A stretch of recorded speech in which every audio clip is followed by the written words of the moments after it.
নমস্কার বন্ধুরা, আরও একটি নতুন ভিডিওতে স্বাগত। জামাই ষষ্ঠী আসতে চলেছে। সাধারণত জামাই ষষ্ঠী জ্যৈষ্ঠ মাসে পালিত হয়, কিন্তু জ্যৈষ্ঠ মাস এই বছর মল মাস পড়ে যাওয়ায় এই বছর 2026 সালে জামাই ষষ্ঠী আষাঢ় মাসে পালিত হবে। চলুন এই সংক্ষিপ্ত ভিডিওটিতে জেনে নিই শ্রী শ্রী বেণীমাধব শীলের পঞ্জিকা অনুসারে জামাই ষষ্ঠীর সম্পূর্ণ সময়সূচি। চলুন শুরু করা যাক ভিডিওটি।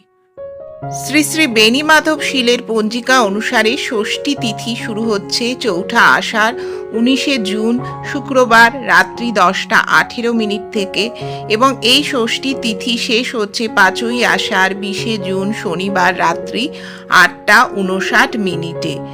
চলুন এবার জেনে নিই জামাই বাবা জীবনকে আশীর্বাদ করার শুভ সময় কি। শ্রী শ্রী বেণীমাধব শীলের পঞ্জিকা অনুসারে বিভিন্ন যোগ রয়েছে এই দিনে, তবে সবচেয়ে শুভ সময়টি হলো সকাল 9:29 থেকে সকাল 12:09 পর্যন্ত। সুতরাং বেলা 12টার আগে অর্থাৎ বারবেলা পড়ে যাবার আগেই আপনারা জামাইকে আশীর্বাদ করে নেবেন। সমস্ত শাশুড়ি মায়েরা এই দিন শুদ্ধভাবে সুন্দরভাবে মা ষষ্ঠীর পুজো করুন সমস্ত উপকরণ দিয়ে এবং জামাই এবং মেয়ের সুখী জীবনের প্রার্থনা করুন।